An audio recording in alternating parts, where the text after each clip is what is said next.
व्यक्ति आए हुए हैं, जितने विद्यार्थी आए हुए हैं, वे सभी प्रसाद लेकर जाएंगे। प्रसाद वितरण की व्यवस्था है। उससे पहले मैं चाहूंगा कि एक बार मास्टर हवा सिंह जी 2 शब्द यहाँ पे हम सभी के लिए कहें।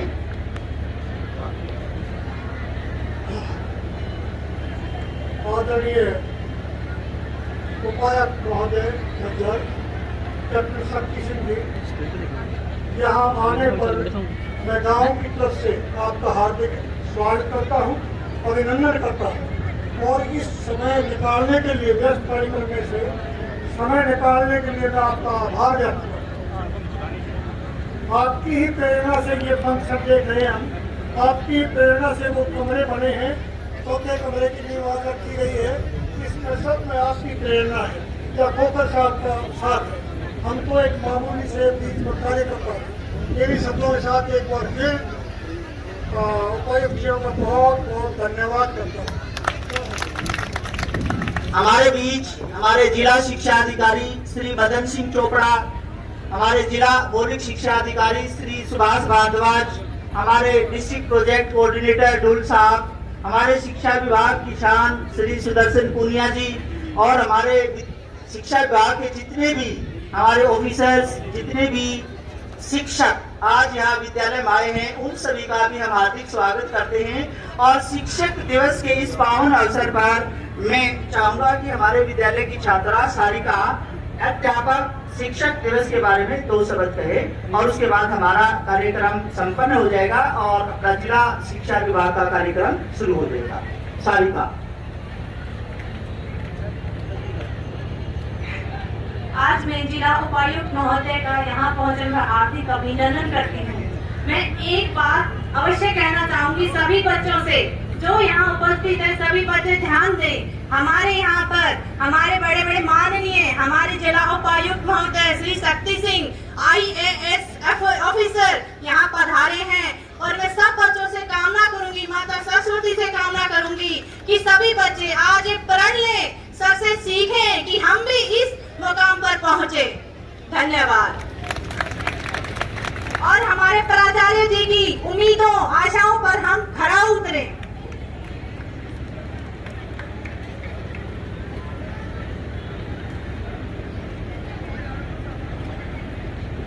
आदरणीय प्रधानाचार्य महोदया, यहाँ उपस्थित तमाम शिक्षकगण और आज के मुख्य अतिथि श्री कैप्टन श्री शक्ति सिंह और सभी सहपाठियों को शिक्षक दिवस की हार्दिक शुभकामनाएं। शिक्षक दिवस पर मुझे आपने अपने भाव व्यक्त करने का मौका दिया, इसके लिए मैं आपका हृदय से अभिनंदन करती हूँ, आभार व्यक्त करती हूँ। प्रत्येक व्यक्ति के जीवन में शिक्षक का विशेष महत्व होता है। शिक्षक के बिना जीवन अपना बनाने वाले कैप्टन श्री शक्ति सिंह उपायुक्त महोदय का मैं धर्मेंद्र आर्य समग्र शिक्षा कार्यालय की तरफ से, जिला शिक्षा अधिकारी की तरफ से वह अपने साथी APC, DRP, ABRC, VT, part time inspector सभी की तरफ से हार्दिक स्वागत करता हूँ, अभिनंदन करता हूँ, अपनी पवित्र भावनाओं के साथ सुमन अर्पित करता हूँ। वह गांव से पधारे हुए मेरे बुजुर्गों, नौजवान साथियों, मातृशक्ति, मैं आप सभी का भी अभिवादन करता हूँ।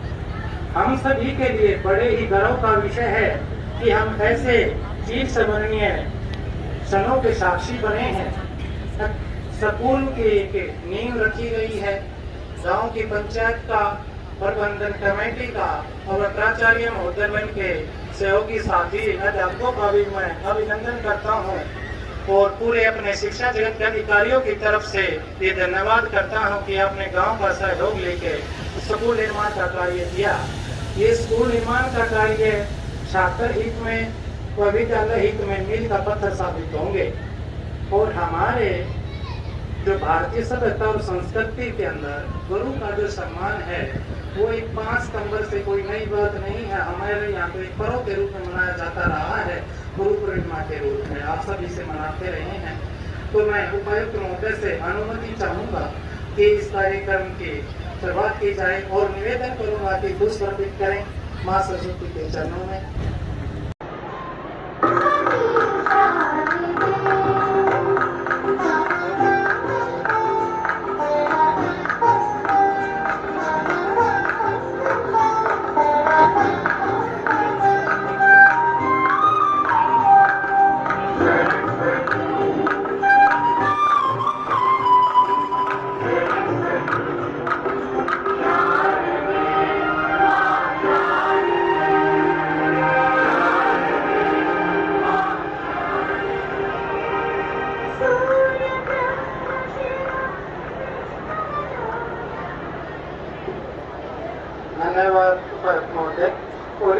एक कार्रवाई से मनाते आए हैं।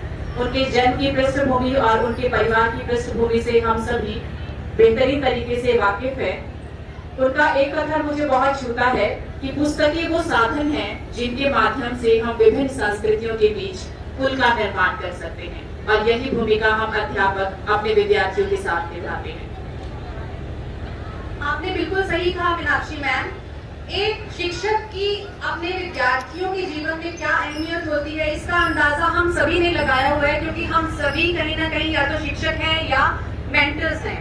अभी पिछले दिनों शिक्षकों का तबादला हुआ था, तो हमें एहसास हुआ जब शिक्षक एक स्कूल से दूसरे स्कूल जा रहे थे तो बहुत से विद्यार्थियों की आंखों में आंसू थे, और उन आंसुओं से पता चलता है कि टीचर की क्या कमाई है। यही एक शिक्षक की कमाई होती है। बच्चे रो रो कर उनको जाने नहीं देना चाहते थे, पर विभागीय आदेश था, मजबूरी थी। वहीं दूसरी ओर कुछ शिक्षक ऐसे भी थे जिनके जाने पर बच्चे खुश भी थे। तो हम ये निर्धारित करें कि हमने किस तरह के शिक्षक बनना है। हमारे जाने पर बच्चे भावुक हों या बच्चे हमें मिस करें, या फिर हमारे जाने पर वो खुशी मनाएं। कहते हैं कि जो बात दवा से बन ना सके वो बात दुआ से होती है। जब कामिल मुर्शिद मिलता है तो बात खुदा से होती है। तो जब एक कामिल मुर्शिद, कामिल गुरु मिलता है तो खुदा से बात होती है। और आप सभी ने कबीर संत कबीर का एक दोहा सुना होगा, गुरु गोविंद दोऊ खड़े काके लागू पाए, बलिहारी गुर आपनो जिन गोविंद दियो बताए। ये तो आप सभी ने सुना है।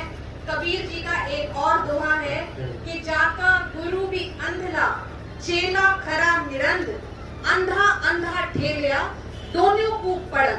तो ये दो तरह के शिक्षक हमें जीवन में हमेशा याद रहते हैं। आप अगर अपने छात्र जीवन को याद करेंगे तो आपको एक तो वो शिक्षक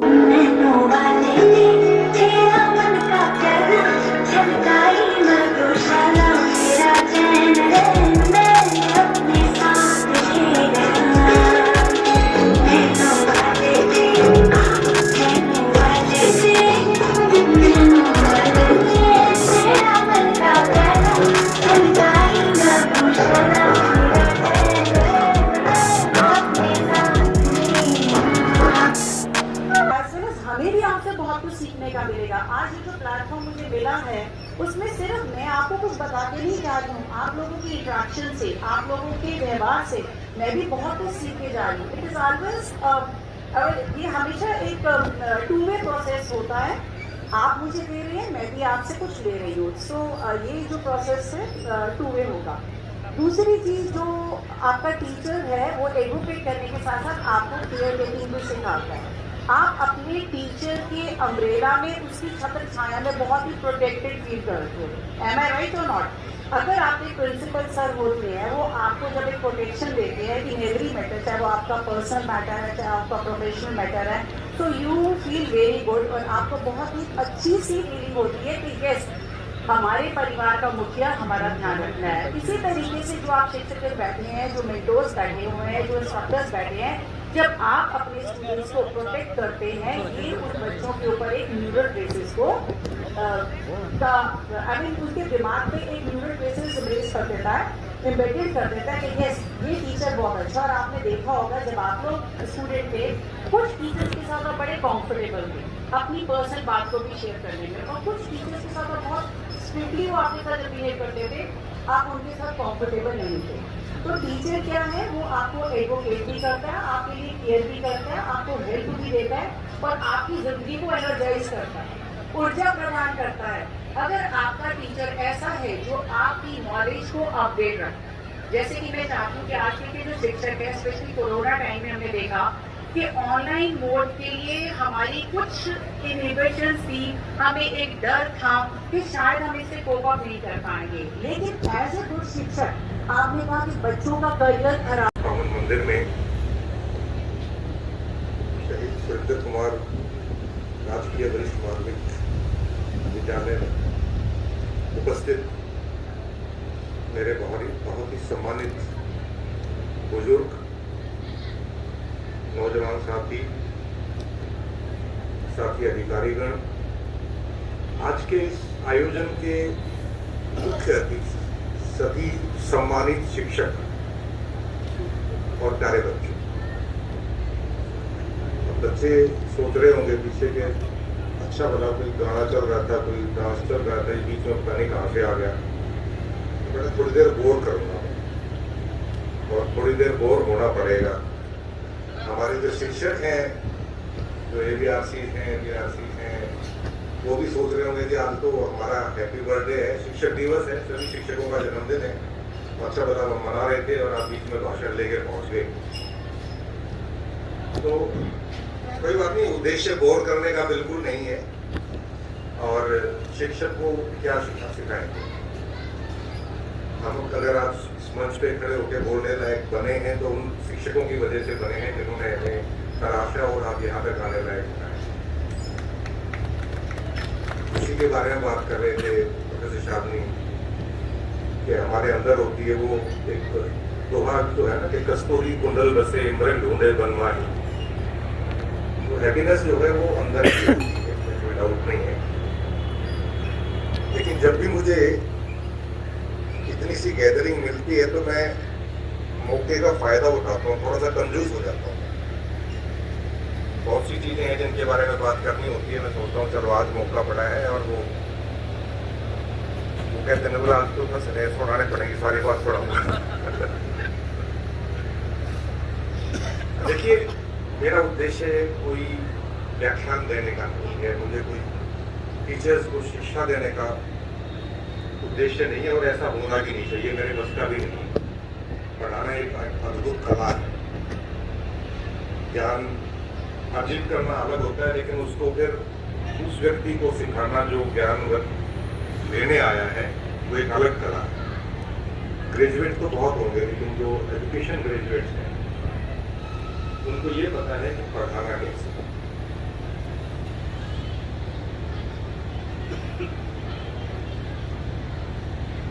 तो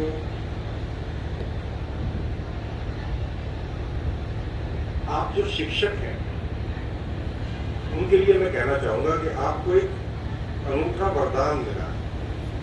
ये जो प्रोफेशन आपको मिला है ये बहुत अनूठा वरदान है। कोई किसी भूखे को रोटी दे दे वो उसका एहसान मानता है, उसका ऋणी होता है, लेकिन तब तक जब तक उसको दोबारा भूख नहीं लगती, 2-4-6 घंटे 2 दिन याद रखेगा। आप किसी को निर्वस्त्र को कपड़े दे दें गरीब आदमी को, वो शायद साल से महीने याद रखेगा जब तक वो नहीं पढ़ते। आप किसी का कोई छोटा मोटा झोपड़ा बनवा दें, वो शायद 2-4-5 साल याद रखेगा, अभी फलाने आदमी ने मेरी मदद करी। लेकिन अगर आप किसी को शिक्षित बना करके उसको अपने पैरों पर खड़ा करा, मेरा यकीन मानिएगा हर दिन सुबह जब वो उठ करके अपने काम पे निकलेगा वो मन ही मन आपके चरणों को छूट जाएगा। उस आदमी ने हमें इस लायक बनाया कि आज मैं खुद का और अपने परिवार का पालन करूँ। मैं भी जब सुबह उठता हूँ तो जाने अनजाने में उन टीचर्स को जरूर याद कर लेता हूँ जिनकी वजह से आज मैं यहाँ हूँ, और ये होना भी चाहिए।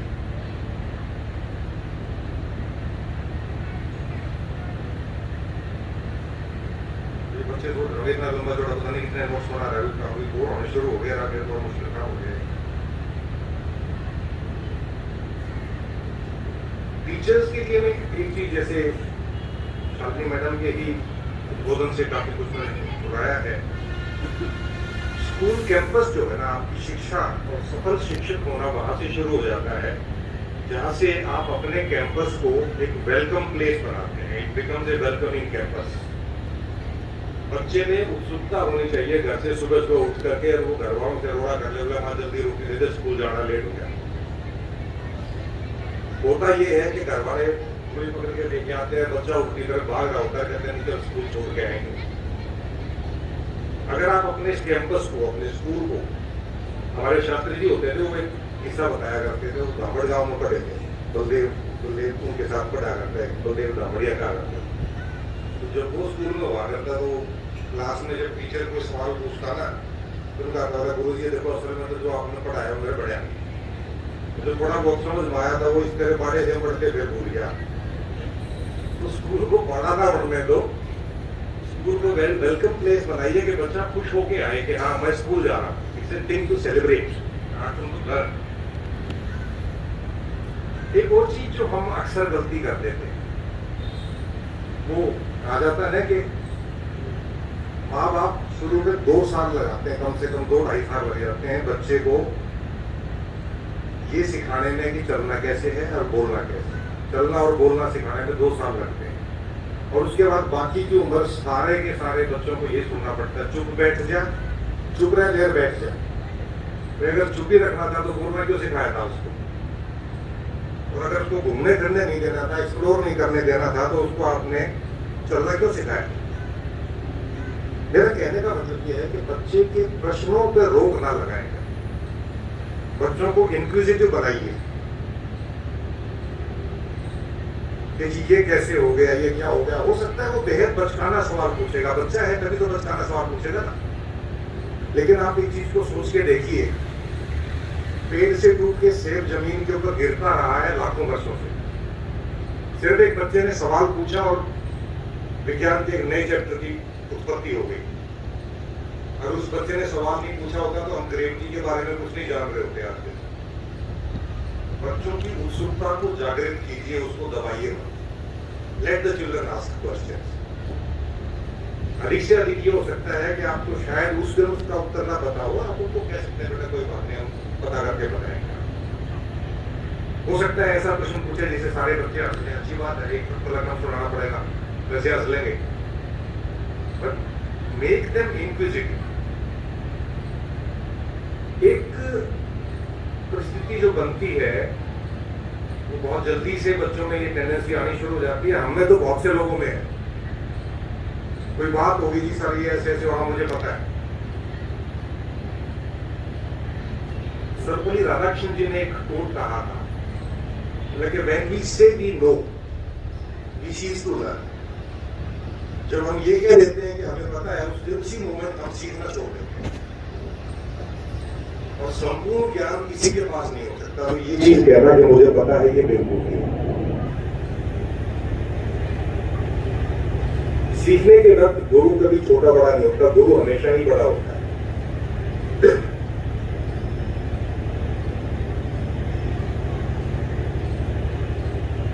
गुरु गोविंद दो खरे काके लागू पाए, तभी सारी गुरु आपने गोविंद दियो बनाए। गुरु का दर्जा तो गोविंद से भी ऊपर बनाया गया है कि जिसने भगवान को खोजने में मदद की। तो वो गुरु कभी छोटा नहीं हो सकता। वो पौधे में आपसे जूनियर हो सकता है, उम्र में आपसे छोटा हो सकता है, लेकिन वो कोई कोई ज्ञान की बात बताता है तो आप ये मत कहिए कि मुझे पता है, आई नो। जिस मोमेंट आपने आई नो कह दिया, आप सीखना बंद करें।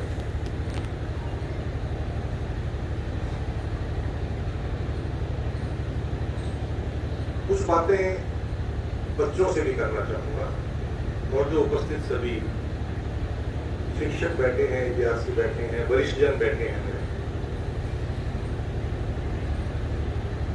सिचुएशन कुछ ऐसी हो गई है, वो एक जुड़वा बच्चे थे और दोनों एक ही क्लास में पढ़े थे, और माँ बाप ये करे बोले दोनों को फर्स्ट आना चाहिए। दोनों कैसे फर्स्ट आ सकते हैं, दोनों में देख रहा होगा। तो ये जो माँ बाप दबाव डाल देते हैं ना बच्चे के ऊपर, अपेक्षाएं इतनी कर देते हैं, वो एक पिताजी ने बच्चे को धमकाने के लिए बहुत बढ़िया एग्जाम्पल ले लिया।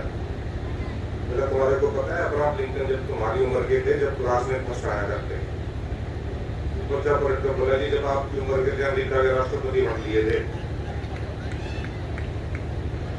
तो अब अपनी अपेक्षाएं मत डालिए बच्चों के ऊपर। बच्चों को तनाव मुक्त रहने हैं। और आपको मैं यकीन दिलाता हूं, आंकड़े उठा के देख लेना है, हेडमास्टर साहब यहीं पर है। पिछले 10 साल में जो बच्चे टॉपर रहे थे ना, फर्स्ट 3 में रहे थे, वो आज कहाँ है, और उसके बाद के 10 जो थे वो आज कहाँ है। बहुत संभव है कि वो उससे भी ज्यादा कामयाब हो। शिक्षा को केवल ज्ञान के लिए पढ़ो।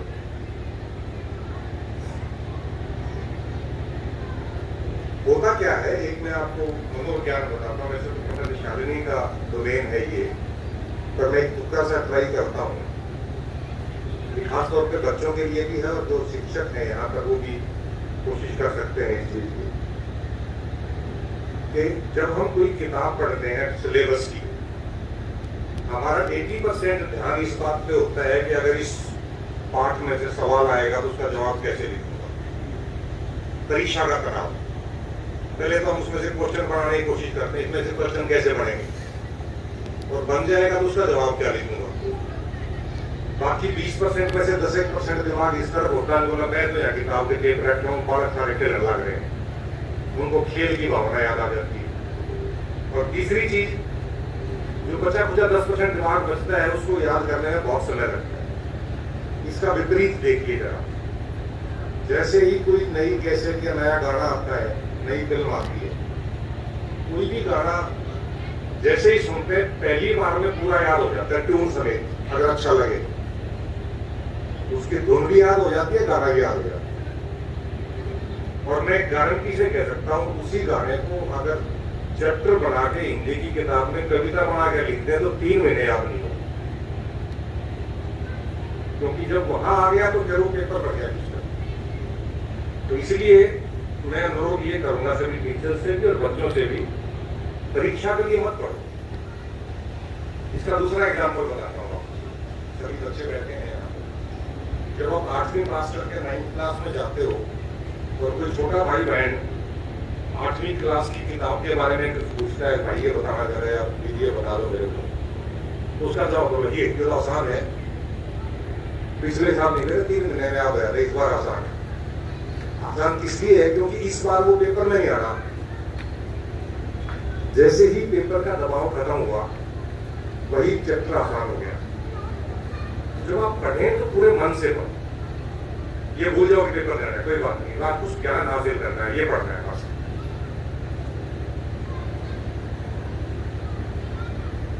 एक बड़ा प्रेशर हमने क्रिएट कर दिया, मंच संचालक ने भी कहा था कि जो मातृभाषा है उसको सिखाना है, उससे दूर नहीं करना है। हमारे हिंदुस्तानियों के साथ प्रॉब्लम क्या है कि हम जब अंग्रेजी बोलने की कोशिश करते हैं तो हम सोचते हिंदी में है, जब उसको ट्रांसलेट करके बोलते हैं, हम अंग्रेजी में सोच नहीं सकते। और हमारे को इंफीरियरिटी कॉम्प्लेक्स ये हो गया कि जो भी अंग्रेजी बोलता है इसका मतलब वो हमारे से शाना है। वो एक गया था सरदार जी, कनाडा गया था, वापिस आगे कहता है बोला कि इंग्लैंड ने तो ठीक, कनाडा ने तो बहुत बढ़िया तरक्की कर दी है, होनी भी चाहिए। तो पूछ लिया भाई क्यों, तो 3 साल का बच्चा भी अंग्रेजी बोले, उनकी मातृभाषा अंग्रेजी, अंग्रेजी बोलेंगे। तो अंग्रेजी एक विषय है, एक भाषा है, लेकिन इसको लेकर के कभी इंफीरियरिटी कॉम्प्लेक्स मत महसूस करना। ज्यादा से ज्यादा स्पेलिंग मिस्टेक हो जाएगी, हो जाना तो अपनी सोच को स्वतंत्र रखें। एक दिक्कत होती है आजकल, एक तो पेरेंट्स का दबाव इतना हो गया, पेरेंट्स चाहते हैं कि पता नहीं मैं तो अगले महीने डॉक्टर बना दूं या अगले महीने इंजीनियर बना दूं, और बच्चा अपनी गति से चल रहा है। बीच में एक आधी बार हो जाती है 10 नंबर कम आ गई, एक आधी बार फेल भी हो जाए, तो उसके बाद बच्चे को ये लगने लगता है कि दुनिया खत्म, मैं तो फेल हो गया। तो टीचर्स यहाँ मौजूद है, मैं उनसे अनुरोध करूंगा इस भावना को निकालिए बच्चों में से। ये एक टेस्टेड फैक्ट है कि जो जंगल का राजा होता है शेर, वो भी जब शिकार करता है तो उसकी सक्सेस परसेंटेज 25% होती है। 4 बार कोशिश करता है तब 1 बार खाना मिलता है उसको। King Bruce and the spider की स्टोरी 17 बार नाकामयाब होने के बाद कामयाब हुआ। वो कहानियां केवल कहानियां नहीं है, वो ये सिखाने के लिए भी है कि कोई बात नहीं, एक बार अगर कुछ कमी पेशी रहेगी तो अगली बार देखेंगे। और इस भावना को लाने के लिए सबसे जरूरी है थोड़ा बहुत खेलना। आजकल मोबाइल के जमाने में वो खेलना बंद हो गया। पहले गिल्ली डंडा खेल लिया करते, कई रंग का खेलते थे, खो खो खेल लिया करते। आजकल पूछो तो किसी ने मेरे से पूछ लिया था, बोला भाई साहब आपका बच्चा क्या खेलता है? फुटबॉल खेलता है। बोला कौन से लेवल का प्लेयर है? लेवल तो पता नहीं, 5-6 घंटे खेल लेता है। बोला 5-6 घंटे बहुत स्टेमिना है। वो तो मोबाइल की बैटरी खत्म हो जाए, वो सारा दिन खेल ले। तो खेलना है तो मोबाइल पे नहीं खेलना, फिजिकल ग्राउंड में खेलो, एथलेटिक्स खेलो, दौड़ लगा लो। उसका कारण बताता हूं, कारण क्या है। खिलाड़ी कभी भी हतोत्साहित नहीं होता, उसको पता है कि 2 लड़ेंगे तो एक हारेगा, और जब वो हारता है तो वो निराश होकर नहीं जाता, वो इस निश्चय के साथ जाता है कि कल देखूंगा, आज कोशिश करूंगा, कल देखूंगा। यही भावना हमारे को शिक्षा में भी लानी है। किसी वजह से किसी पेपर में नंबर कम आ गए, नाकामयाबी हो गई, एंट्रेंस टेस्ट दिया था, पीएमडी का नहीं होया, कोई बात नहीं, अगली बार देखें कौन सा उम्र खत्म हो। तो ये भावना टीचर्स की भी जिम्मेवारी है कि बच्चों के अंदर है। आजकल तो दिक्कत ये हो रही है कि बच्चा फेल हो रहा है तो बस एक तरफ निकल लेता है, बोला नहीं करा तो बापू दिक्कत है, अपना निकल लेंगे, उससे भी गंभीर परिणाम कर बैठते हैं।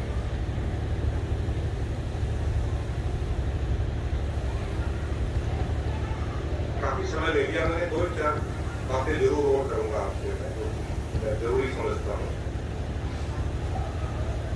एक तो जब पढ़ रहे हो ना तो पूरा पढ़ना है उसको, ये नहीं है कि भाई किताब सामने खुली है, दिमाग में ये भी चल रहा है कि टीवी में क्रिकेट का मैच चल रहा है, और ये भी चल रहा है कि मेरे साथी बच्चे जो है ना बाहर पिक्चर देखने गए हुए हैं। ये तीनों चीजें रहेंगी तो उसको छोड़ दो। अगर दिमाग कंसंट्रेट नहीं हो रहा, फोकस नहीं हो रहा, बोल दो पेरेंट्स को कि 15 मिनट में खड़ा होकर खेल लूंगा, उसके बाद पढ़ लो। लेकिन जब पढ़ रहे हो तो 100% उस किताब के अंदर होना चाहिए। आप देखेंगे सडनली कि वही चैप्टर जिसको आपको याद करने में 2-2, 3-3 हफ्ते लगते थे, पहली बार में याद हो जाता। दूसरा है असफलता, हताशा जो होती है, वो किन्हीं कारणों से भी हो सकती है। एकेडमिक परफॉर्मेंस है, स्कूल में नंबर अच्छे नहीं आए, घर में कोई कलह है, तनाव हो गया, और कोई आपकी अपेक्षा थी वो कामयाब नहीं हो पाई, और आपको तनाव शुरू हो जाता है, आपको कुंठा हो जाती है कि नहीं मेरे बस का कुछ नहीं है, I am good for nothing, मुझे कुछ नहीं आता। वहीं से शुरुआत होती है सारी बीमारियों की। मेरे को इनके साथी बताया, मुझे आज अपने को दवाई बताता हूँ, वो हो सकता था लेकिन आपको नुकसान कराएगा, सुलते गांधे की गली दे देगा। शुरू में बड़े दानी होते हैं ये नशे वाले लोग, लेकिन कुछ समय के बाद जब आप उसके आदी हो जाते हैं तो वो आपकी जरूरत बन जाता है। तो हमारा फौज का उस्ताद बताया करता है कि जो अगर लक्ष्य को पाने की लगन चाहिए तो आपकी लगन ऐसी होनी चाहिए जैसी नशेड़ी की हो। और जी वो क्यों, मतलब से उसने चोरी करके लाना पड़ो, जाओगा जरूर। तो ये कोई अच्छा एग्जाम्पल नहीं है, लेकिन नशा समाधान नहीं है, किसी भी तरह का समाधान नहीं। वो कुछ समय के लिए उस समस्या को भुला सकता है आपको कि हाँ वो समस्या थी, अब याद नहीं आ रही है। जैसे बिल्ली को देख के कबूतर आप नहीं लेता है, उसका मतलब ये नहीं है कि बिल्ली चली गई। इसी तरह से किसी भी किस्म का मादक पदार्थ वो आपको सांसारिक दिक्कतों से, टेंशन से टेम्परेरी भुलाने का तो काम कर सकता है, लेकिन उससे बचा नहीं सकता। बचना तो पुरुषार्थ से पड़ेगा, खुद लड़के करना पड़ेगा।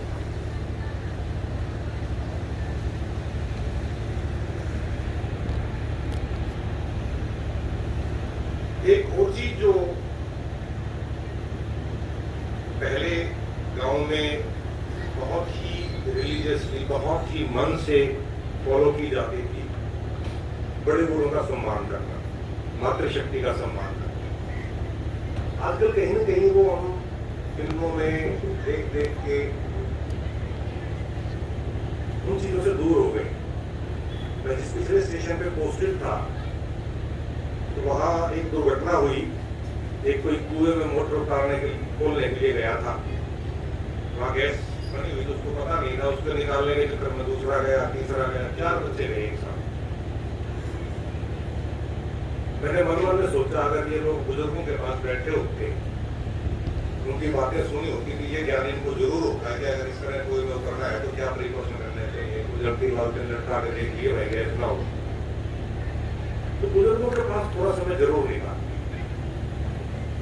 कुछ नहीं ज्यादा बोझ निकालेंगे, वो ज्यादा से ज्यादा ये कह देंगे जी कब चाह बढ़ा लाने का चक्कर काट के आ जाएगा, लेकिन उसे एक कप चाय के बदले में आपको कौन सा ब्रह्म ज्ञान मिल जाएगा। उनका अनुभव है 60-70-80 साल, वो अनुभव बहुत ज्ञान का भंडार है, वो आपको पता नहीं कहां से मिलते। अब थोड़ा बहुत डांट डपट भी दे तो कोई बात नहीं, अपने ही बड़े हैं। एक अंतिम विषय के साथ मैं अपनी वाणी को विराम दूंगा। ये आज के शिक्षक दिवस से संबंधित नहीं है, लेकिन मैं समझता हूं कि शिक्षकों के लिए ये बहुत जरूरी है कि इस विषय में बच्चों को जरूर बताएं, पेरेंट्स जिनसे मिलते हैं उनको जरूर बताएं। मैं बात करना चाहूंगा थोड़ी सी सड़क सुरक्षा के बारे में, रोड सेफ्टी। अभी तक हेलमेट और सीट बेल्ट वो केवल पुलिस के चालान से बचने के माध्यम है। हम सब लोग यहाँ से दिल्ली भी जाते होंगे, जैसे ही टिकरी बॉर्डर क्रॉस होता है सीट बेल्ट भी याद आ जाती है, हेलमेट भी याद आ जाता है। तो भाई तुम्हारा सिर पर रोएगा भाई, मोम का हो गया, अभी फूट जाएगा, उधर नहीं फूटेगा। सिमिलरली जब वहां से वापिस आ रहे होते हैं, जैसे टिकरी बॉर्डर क्रॉस हुआ, हेलमेट निकाल के उन्हीं में डाल दिया। क्या बात है, सिर्फ बड़ा नाजुक था, हरियाणा में बढ़ते लोग अपन कहते हैं कुछ नहीं होगा, इसलिए करवा देंगे। केवल इसीलिए कि वहां पर हम चालान से बचना चाहते हैं, यहाँ पे होता नहीं है, इसलिए सबसे जरूरी बात। आप ये सोच के देखिए कि 5-7 हजार रुपए का मोबाइल फोन जब आप खरीदते हो ना, सबसे पहले उसके ऊपर क्या करते हैं, बोला स्क्रीन गार्ड लगवा लेते, कभी स्क्रीन टूट जाए, अगर टूट भी गया तो 1000-2000 में नया आ जाएगा। और ये सिर्फ हाथ पैर तो टूट जाए तो आजकल नकली बनने लगे होते हैं, तो ऐसे लगने लेकिन मिल जाते हैं, लेकिन ये नहीं मिलता। उसके बावजूद हेलमेट को कोहनी में पहन के जो बच्चा चलता है, उससे बड़ा मूर्ख कोई नहीं। उससे मैंने एक दो मेरे को मिले, कई बार मैंने कहा मैं दूसरे हाथ दूसरी को नहीं चप्पल पहन ले रहा। बोला जी क्यों? जब तू सिर में पहनने वाली चीज हाथ में पहन सकता है तो पैर वाली भी पहन के देख ले, एक सी चीज है। तो रोड सेफ्टी कभी भी चालान से बचने का विषय नहीं होना चाहिए। कुछ नौजवान बच्चे हैं कॉलेज वॉलेज में जो जाते हैं, नई नई मोटरसाइकिल मिली है, उसको सीधी नहीं चलाएंगे, जिग जैग झूम झूम चला करके लोग पता नहीं क्या क्या इंप्रेस करते हैं, किसको करते हैं। उनसे क्या तो हेलमेट वाले जी हेलमेट लगा लिया तो क्यों मेरा पटा कौन गया, तो कहते एक टक्कर बाल की तो मेरा पट गया, कौन जा लिया। किसी ने देखा ना वो हेलमेट में कभी देख लेगा तो 20 चक्कर काटे जाओ, कोई कौन देखता है। मकसद मेरा कहने का नहीं है, नौजवान खून में गर्म खून होता है, जोश है, लेकिन उसके साथ होश जरूर होना चाहिए। जो भी वाहन आप प्रयोग करें, और बच्चों से खासतौर पर मैं कहना चाहूंगा कि घर में बड़े अगर सीट बेल्ट नहीं लगाते हैं, हेलमेट नहीं लगाते हैं, तो आप उनको मना कर दो। जो भी आपका उनसे नेक है, चाचा, ताऊ, पिताजी, भाई, और उनको कह दो भाई मैं आपके साथ नहीं बैठता क्योंकि आप मुझे प्यार नहीं करते। अब बच्चे ही सोच रहे हैं हमारे को पिटवाएगा, हमने कहा नहीं और बापू ने सिर पर धरना है, बोला बन गया होगा। मैं आपको यकीन दिलाता हूँ बच्चों नहीं होगा। एक दो बार डांट को लगा देंगे, लेकिन अगली बार सुनेंगे आपकी बात। आप देखिए विज्ञापन में चाहे सुई से लेकर के हवाई जहाज तक विज्ञापन हो, उसके अंदर कहीं ना कहीं बच्चा जरूर होता है। वो इसलिए होता है कि बच्चे की जिद को सारा परिवार मानता है। आप अगर उनसे रोड सेफ्टी की जिद करें तो बच्चे अभी आराम से बात कर रहे हैं। रोड सेफ्टी की अगर आप जिद करेंगे तो आपकी बात को मानेंगे। उनको केवल इतना ही कहना है कि आप बगैर हेलमेट के जा रहे हो तो एक बार पीछे घर की तरफ मुड़ के ये देख लो कि अगर आपको कुछ हो गया तो इनका क्या होगा। उसके बाद मुझे यकीन है कि वो हेलमेट भी लगा लेंगे, सीट बेल्ट भी लगा लेंगे। आज के इस शिक्षक दिवस के आयोजन के लिए और उससे पूर्व में विशेष तौर पर बधाई देना चाहूँगा मास्टर जी को, उनके जो शिष्य हैं और गाँव के सभी मौजूद लोग जिन लोगों ने अपने सहयोग से ये 3 कमरे यहाँ बनाए हैं। ये जैसा मैंने शुरू में कहा था कि ये कमरे के बाहर जो आपके नाम लिखे हैं, ये साल दर साल बच्चे इसको पढ़ के आपको कृतार्थ होंगे कि आपने उनकी शिक्षा के प्रति सहयोग किया है। आगे उसको याद रखेंगे और इसी जज्बे के साथ आप लगे रहें। प्रशासनिक स्तर पर कुछ बातें मुझे बताई गई हैं जो कि मेरे से बन पड़ेगा। मैं जल्दी से जल्दी बिल्डिंग के नवनिर्माण के लिए जो संभव होगा जल्दी से जल्दी मैं करूँगा। और आपके इस जज्बे को, हौसला के जज्बे को खासतौर पर सलाम करता हूँ जिन्होंने अपनी मेहनत से ये प्रांगण इतना अच्छा बनाया है। और मुझे पूरा यकीन है कि बच्चे जो है सुबह सुबह घर से स्कूल में आने के लिए लालायित रहते होंगे। एक लाइब्रेरी के लिए बुक्स भी भिजवाई है कॉम्पिटिशन एग्जाम के लिए, और मुझे उम्मीद है कि बच्चे इसका अच्छा उपयोग करेंगे और अपने जीवन को बेहतर बनाएंगे। शिक्षा विभाग को मैं बधाई देता हूँ इतने अच्छे आयोजन के लिए, खासतौर पर मंच संचालन के लिए बहुत अच्छे से आप लोग कर रहे हैं।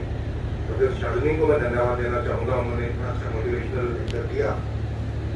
माफी चाहूँगा कि मैं थोड़ा सा बीच में बाधित करना पड़ा, लेकिन मुझे किसी अन्य काम से जाना था और मैं चाह रहा था लाल सी थोड़ा नहीं हो गया, लेकिन थोड़ा सा मैं जाना ले लूँ, इसलिए मैंने काम से अनुरोध कर दिया था। लेकिन इतने अच्छे आयोजन के लिए और एक बार फिर से सभी शिक्षकों को और हम सब में छुटे हर एक शिक्षक को आज के शिक्षक दिवस के लिए तरह से बधाइयाँ, मुबारकबाद। और आइए हम सब मिलकर के अपने उन सभी शिक्षकों को नमन करें जिनकी वजह से आज हम इस काबिल हैं कि इस प्रकार के आयोजन में सम्मिलित होने का हमें मौका मिल रहा है। शारदा से प्रार्थना करूँगा कि उपस्थित सभी व्यक्ति, सभी शिक्षार्थी हैं सारी उम्र के लिए। जैसा कि डॉक्टर सिंह ने कहा था कि जब हमें ये लगता है कि मुझे पता है, उस दिन हम सीखना बंद कर देते हैं। चाहे किसी भी प्रकार व्यक्ति को आदमी कुछ न कुछ सीख ही रहा है, खासतौर पर इन प्यारे बच्चों को माशाअल्लाह हमेशा आशीर्वाद दें, इनको हमेशा जिंदगी में कामयाब करें। आप सभी को बहुत बहुत धन्यवाद। जय हिंद।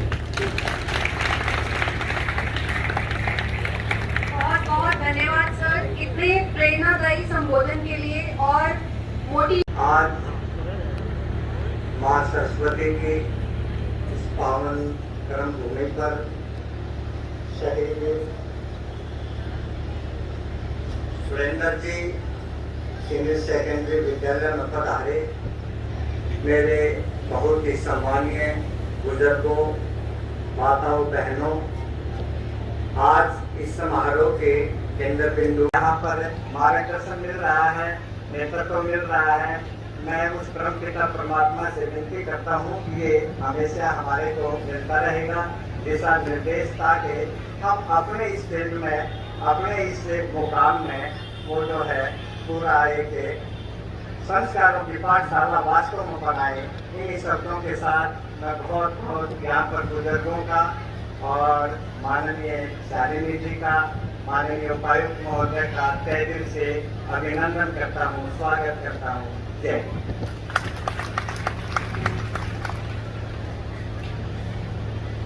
मैं बहुत बहुत धन्यवाद करती हूँ जिला शिक्षा अधिकारी श्री मदन चोपड़ा जी द्वारा हृदय स्पर्श।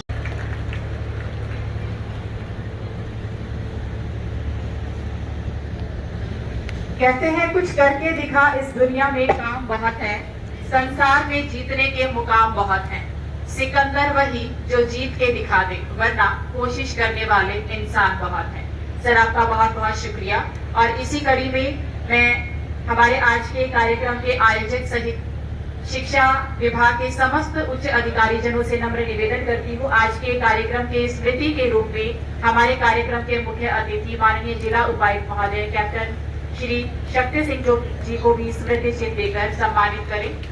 और आपका इस कार्यक्रम में शामिल होकर सभी को प्रोत्साहित करने के लिए हार्दिक आभार।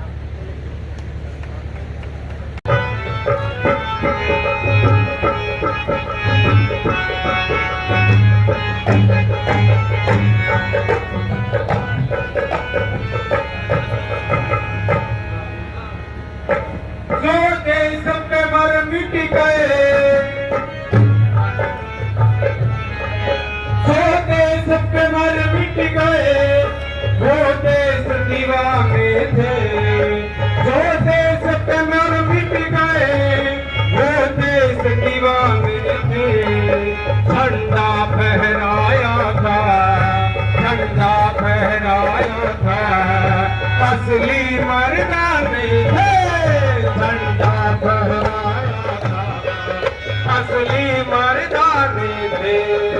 जो देश पे मर मिट गए, वो देश पे मर मिट गए, वो देश दीवाने थे। झंडा फहराया था, झंडा फहराया था, असली मर्दा नहीं थे। असली मर्दाने थे।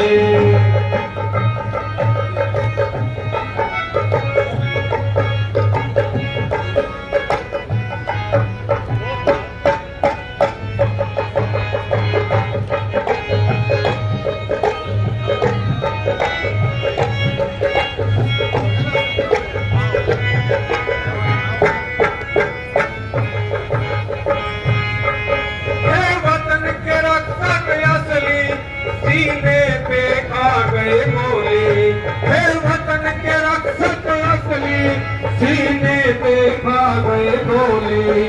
था इंकलाब का नारा बस यही एक थी बोली, था इंकलाब का नारा बस यही एक थी बोली।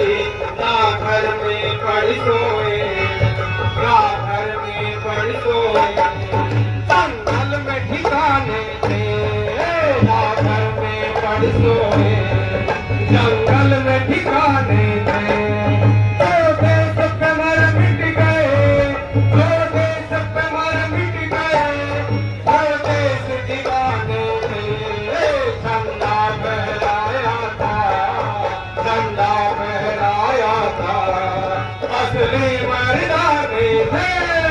झंडा फहराया था, असली मर्दाने थे।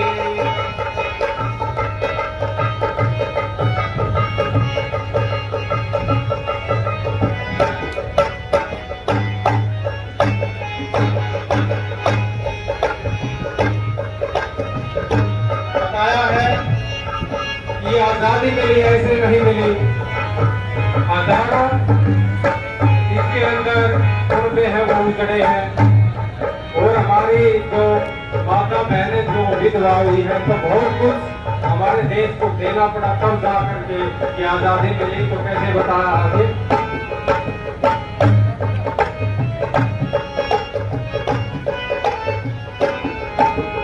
विधवा हुई थी नारी क्या दिल पे सदमे गुजरे, तो विधवा हुई थी नारी क्या दिल पे सदमे गुजरे। इस आजादी के कारण जरू कितने कुनबे उजड़े, इस आजादी के कारण जरू कितने कुनबे उजड़े। दी हंस के कुर्बानी, दी हंस के कुर्बानी, सच्चे परवाने थे। दी हंस के कुर्बानी, सच्चे परवाने थे। जो देश पे मर मिट गए, जो देश पे मर मिट गए, वो देश दीवाने थे। झंडा फहराया था, झंडा फहराया था, असली मर्दाने थे। झंडा फहराया था, असली मर्दाने थे। बड़ा बड़ा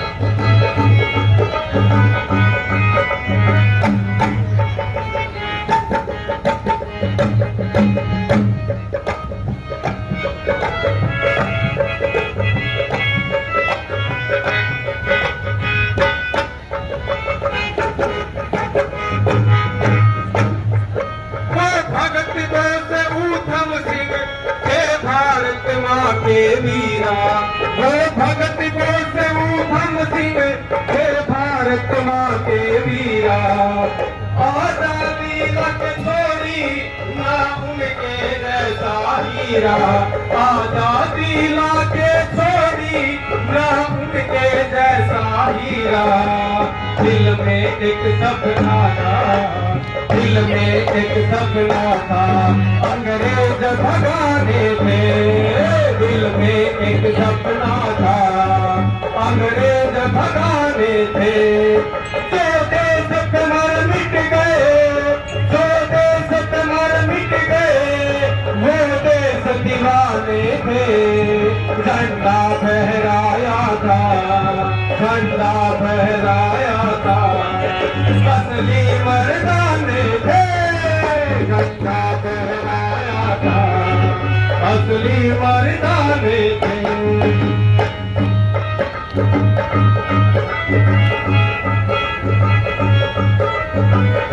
और इस देश को सजाने के लिए, इस देश को आजाद करने के लिए कितनी कुर्बानियां दी गई, लेकिन आज हम ऐसा आराम से जीते हैं।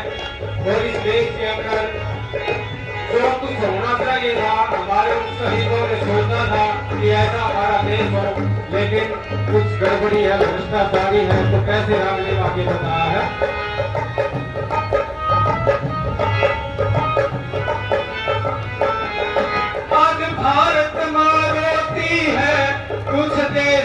भ्रष्टाचारी।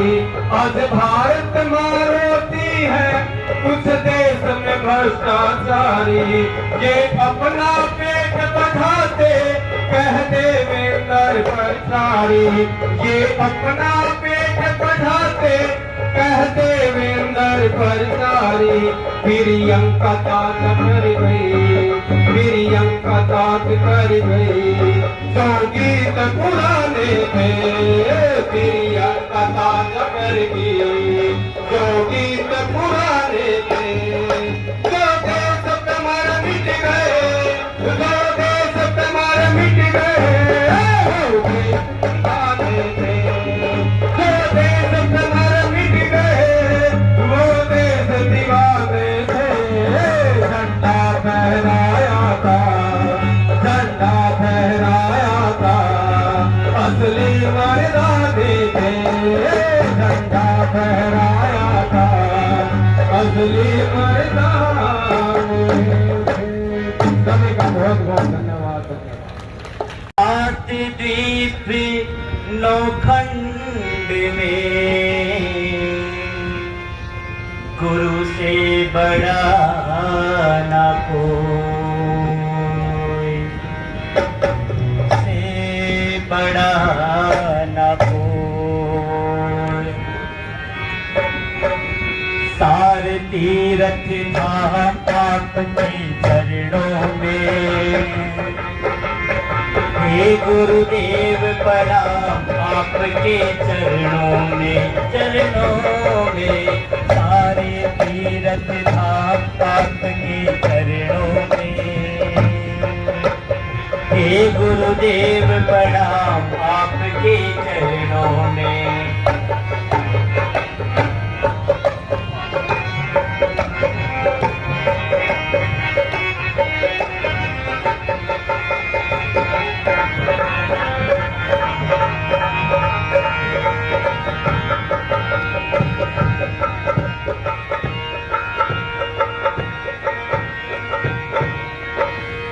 हृदय में महागौरी लक्ष्मी कंठ शारदा माता है, कंठ शारदा माता है।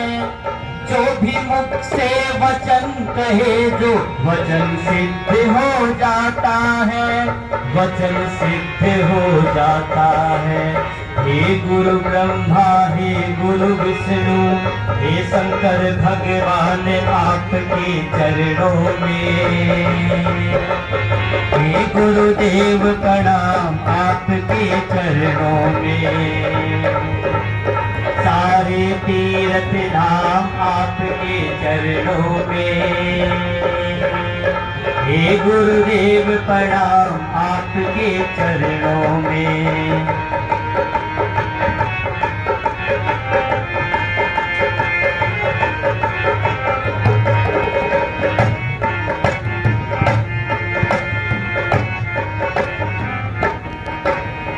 जन्म के दाता मात पिता है, आप कर्म के दाता है, आप कर्म के दाता है। आप मिलाते हैं ईश्वर से, आप ही भाग्य विधाता है, आप ही भाग्य विधाता है। दुखिया मन को रोगी तन को मिलता है आराम आपके चरणों में। हे गुरुदेव प्रणाम आपके चरणों में। सारे तीर्थ धाम आपके चरणों में। हे गुरुदेव प्रणाम आपके चरणों में।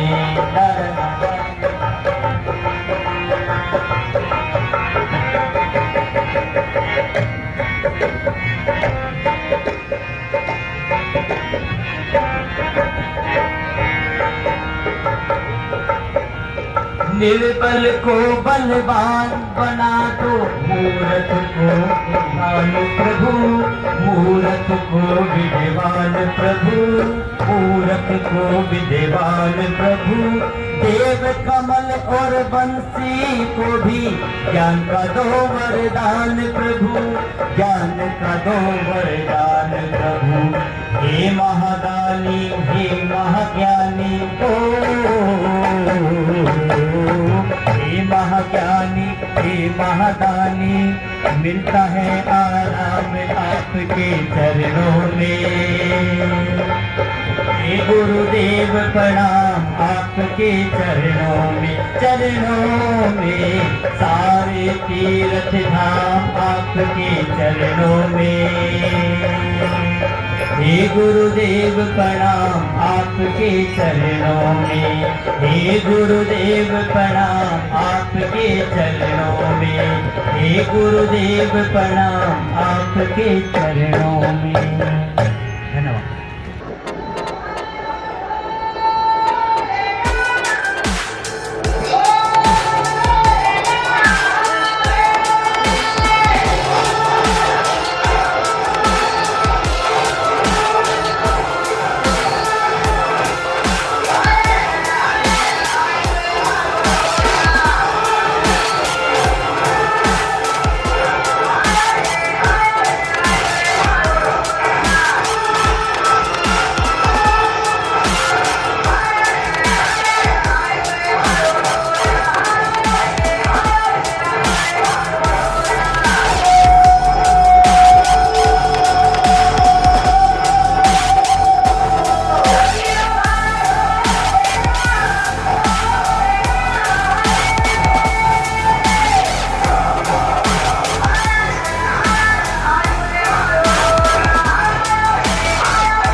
मेरा फोटो खींच ले।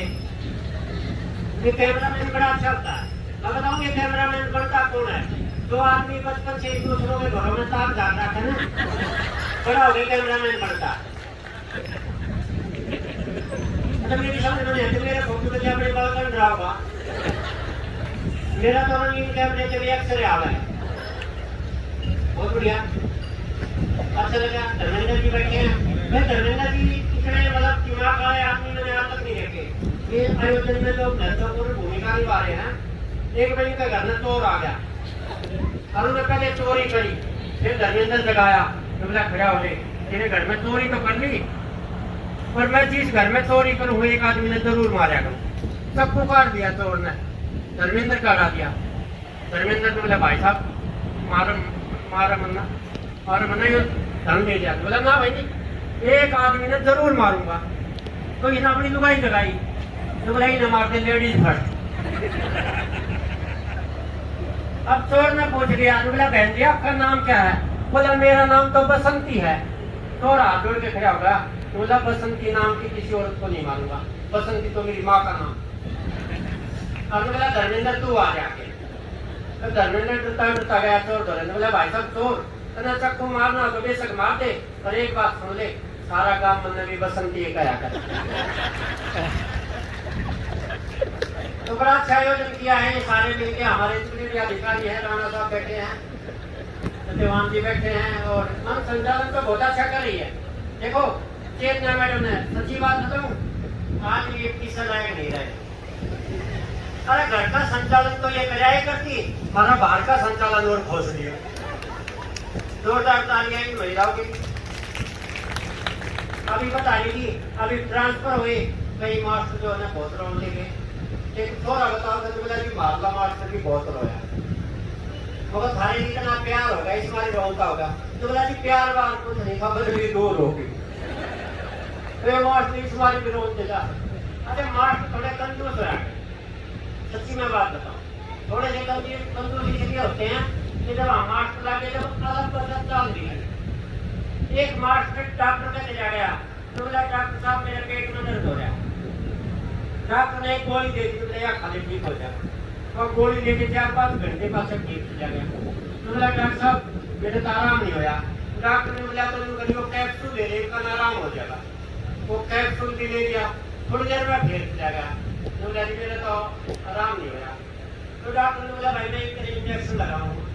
वो ऐसा इंजेक्शन है हाथी के पेट में भी दर्द हो रहा है, उन्होंने भी ठीक कर। उन्होंने मास्टर का इंजेक्शन भी लगा दिया। थोड़ी देर में मास्टर फिर आ गया। तो बोला जी मेरा तो आराम नहीं होया। तो डॉक्टर ने पूछ लिया भाई तुम्हें बता तू क्या देख रहा है? तो बोला कि मैं तो स्कूल मास्टर हूँ। तो डॉक्टर ने 10 रुपये काटे। तो बोले कि 10 रुपये ले, एक समोसा खाया। बोले जी उसका क्या होगा? तो बोला तेरा भूखे मरते का हो रहा कि खा लिया। तो मास्टर तो अपने आप में बड़े गजब है साहब। हाँ अच्छा, एक दिन मैं कवि सम्मेलन में जा रहा था, मैंने बहुत अच्छी अच्छी कविता सुनाई, लोगों ने तालियां नहीं बजाई। मैंने उनसे बोला भाई तेरे लिए तालियां बजाओ। एक ताऊ बीच में खड़ा हो गया। तो बोला तेरे लिए हम ताली के बजावा, तेरी तो ताली भगवान ने बजाना। ऐसी ऐसी बड़ी बनाई हो जाती है। अच्छा बच्चे तो बहुत गजब के होते सब। मैं यहाँ पास इसमें था बदानी स्कूल में, मैं पढ़ा रहा था एक दिन 7वीं क्लास को। बच्चों को बताया कि भारत और पाकिस्तान के बीच तनाव चल रहा है, ये तनाव कभी भी लड़ाई में बदल जाएगा, और भारत और पाकिस्तान के बीच लड़ाई हो गई तो पाकिस्तान की तरफ चाइना खड़े हो जाएगा, हमारी तरफ अमेरिका आ जाएगा, उनकी तरफ अफगानिस्तान आ जाएगा, हमारी तरफ जापान आ जाएगा, और इस तरह एक दिन वर्ल्ड वार छिड़ जाएगी। अब 7वीं क्लास के पीछे एक लड़की खड़ी हुई, तो बोली सर ये बताओ वर्ल्ड वार में स्कूल की छुट्टी पड़ेगी? जोर से बता दो। हाँ समझ रहे। अच्छा हरियाणा गजब और मस्ती का प्रदेश है।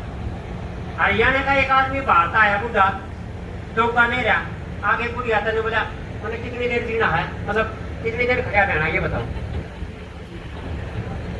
अच्छा थोड़ी देर और सुनाऊंगा। वो ताऊ बुढ़ा आया, 500 का नोट लाया। बुढ़ी आता ने बोला ये 500 रुपये कर दे, शरत में जीत के लाया। बुढ़ी ने बोली किसकी गल लागी थी शरत? बोला तेरे भाई ने था, मैं जीत गया। तो बोला शरत के थी? तो बोला तेरा भाई ने कहा दौड़ तो 4 हो है, मैंने कहा दौड़ तो 5 हो है, मैं जीत गया। तो बुढ़िया तो बोली ना तू तो हार रहा है, दौड़ 2 तो 4 हो है। बुढ़ा तो बोला दौड़ तो 5 हो है। बोला ना नहीं होते, वो 2 का दे रहा 5-6 मारे, और फिर तो बोला बता दौड़ 2 कितने हो है? वो डरती ने बोली 5 हो है। तो बोला नहीं तेरा भाई मान जा। तो हमारे आदमी गजब के। आइए एक छोटी सी रचना आपको सुनाता हूँ। मेरी रचना का शीर्षक है, जो मशहूर रचना है, वो रचना है मेरी दादी का घाघरा। हाँ क्योंकि ये घाघरे और पुराने गड्ढा से मोड़ मार खत्म हो गए, लेकिन मैंने अपनी रचनाओं के माध्यम से उनको जिंदा रखा। सर कोई विशेष बात खान पीन की है क्या? अच्छा प्रोग्राम के। तो देखिए एक रचना में मेरी दादी का घाघरा, कि मेरी दादी का घाघरा माँ की संदूक में धरा से दादी ने मरी ने 12 साल हो गए, घाघरा तय नहीं मरा। माँ जब भी मामा के जावस है यो घाघरा बड़ा काम आवस है, माँ 2 मीटर कपड़ा इसे बाद पढ़ लीजिए।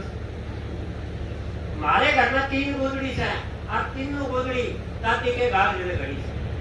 सारे जहाँ से अच्छा है मेरे बड़े भाई मेरे पजामा कच्चा है, उस कच्चे पजामे के हमारे सारे पड़ोसी फैंस है, वो कच्चा पजामा भी दादी के घाघरे की दे। बेटे तो सूट से, बाबू तो कमरी से, अब मैं और क्या बताऊं, मेरे को भी घाघरे माते चौधरी। इनका बाबू सरपंच बना तो साढ़े पटे, माँ ने घाघरे माते पार 100 डंडे बांटे। मेरी दादी के घाघरे ने माँ की कदर बढ़ा रखी है, और माँ ने 2-2 4-4 मीटर कपड़े को डाल सारे पड़ोसी अब चढ़ा रखा। मेरी दादी का घाघरा माँ की संदूक में धरा है। मैंने एक दिन नाप के देखा कि बस केवल 50% मरा है। मेरी दादी का घाघरा माँ की संदूक में धरा है, उसके कारण हमारे घर में कपड़े की ना कोई चिंता, कपड़े का ना कोई भय। इसीलिए मैं कहता हूँ मेरी दादी के घाघरे की जय, मेरी दादी के घाघरे। धन्यवाद, शुक्रिया। तू जो कहे जीवन भर तेरे लिए मैं गाऊं, तेरे लिए मैं गाऊं, गीत तेरे बोलों के लिखता चला जाऊं, लिखता चला जाऊं। मेरे गीतों में तुझे ढूंढे जग सारा, छूकर मेरे मन को तुमने क्या इशारा। बदला ये मौसम लगे प्यारा।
Thank you.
मैं तो गुड़िया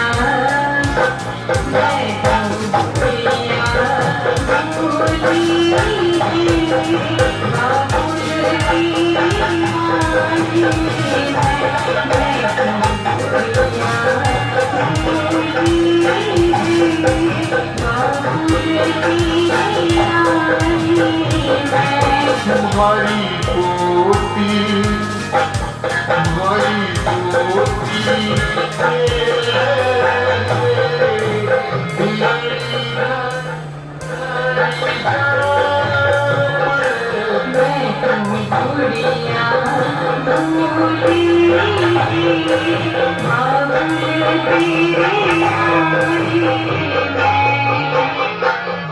या तेरा रिश्ता कर दूं तेरी मांग में सिंदूर हे बेटी तेरी मांग में सिंदूर एक शाही का टिक्का कर दूं एक शाही का टिक्का कर दूं तो बिना लगे बिना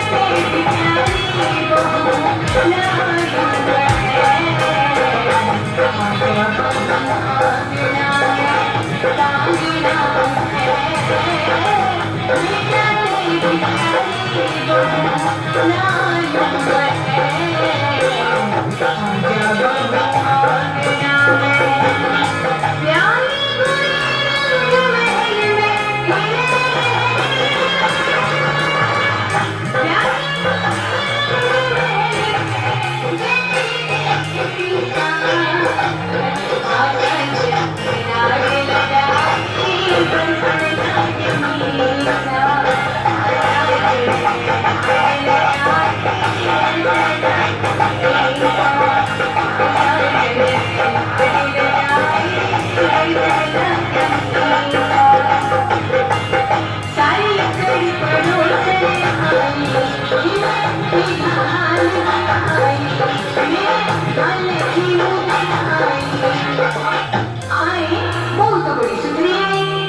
मैं थोड़ी सी शर्माई मैं थोड़ी सी घबराई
आज रुस्वा तेरी गलियों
रुसवा तेरी गलियों में मोहब्बत होगी, मेरे महबूब कयामत होगी। आज रुसवा तेरी गलियों में मोहब्बत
होगी।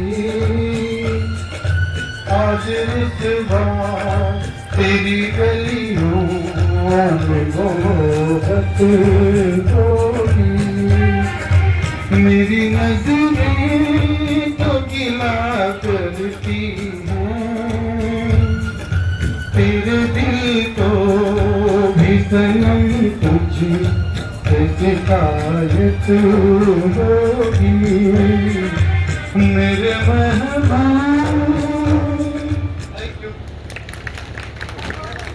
एक बार हमारे जो फिल्मी स्टार जैसे वहाँ पर जो था ना भोगेम्बो खुश हुआ, वो उनको बांध लेता है। जंगली गाना उनका ओए ओए ओए ओ आ, ये गाना वो बोला कि पहले ये गा के सुनाओगे, उसके बाद मैं आपको आजाद करूंगा। तो अमिताभ बच्चन कहते हैं, अरे बकामो भाई, अरे कुछ करने से पहले तनिक हमारी बात सुनिए। ये जो तुम्हारा गाना है, तुमने इसकी कई जुगलियां बनाई होंगी, जैसे पीकर जुगली, धापा जुगली, प्लेटिनम जुगली और हारमोनियम जुगली। आप ये जो हमारे आदमी है ना, ये तुमको ये गाना सुनाएंगे तो क्या है कि जो तुम्हारी तबियत है ना, ये खुश हो जाएगी। हाँ तो आप, अरे भैया शक्ति लगा ले अपनी शक्ति, तो शक्ति को पूर्ति कैसे करते हैं? आओ ओए ओए ओए, तिरछी टोपी वाले, मेरे नैना बोले वाले, तू याद आने लगी है। आओ वो मेरी जान जाने लगी है। आओ आओ आओ हाय, और मैं जाके आओ, मुझे पता है मेरे ससुर के लिए बेबियां के लिए कवारियां। आओ ओए हाय, कैसी है? इधर वो भी चले गया। उसके बाद जगदीप का नंबर आता है। जगदीप जी कैसे गाते हैं इस गाने को? ओए ओए ओए ओए, इच्छी टोपी वाले, अब गंजे कट लूं साले, तू भी कट लूं मैं भी कट लूं, ये पंजे से कैसे निकलूं? ओए ओए हाँ, अच्छा था मेरे बदन पर कच्चा था, वो लोडिया पे लट्टू हो गया, लट्टू के बैठा ले गया। ओए ओए कबड्डी टूटेगी मेरी हड्डी।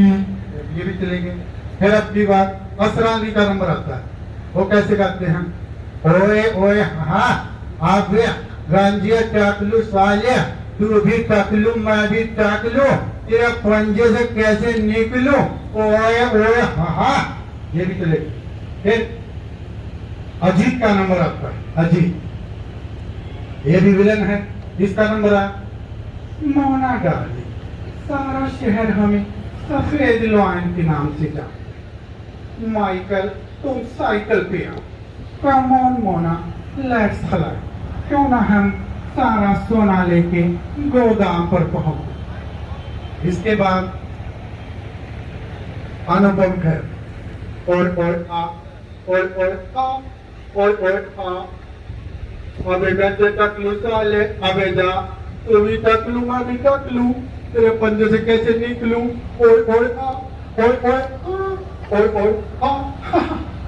अब ये कह के चले जाते हैं। फिर भूकंप का कहते आप उठेगी ये धरती, जुर्म से थर्राएगा आसमान, जुर्म से लिख देंगे इस जमीन पे हैवान। तो कभी रोंग नहीं होता, भगवान रोग हो सकता है। ठीक।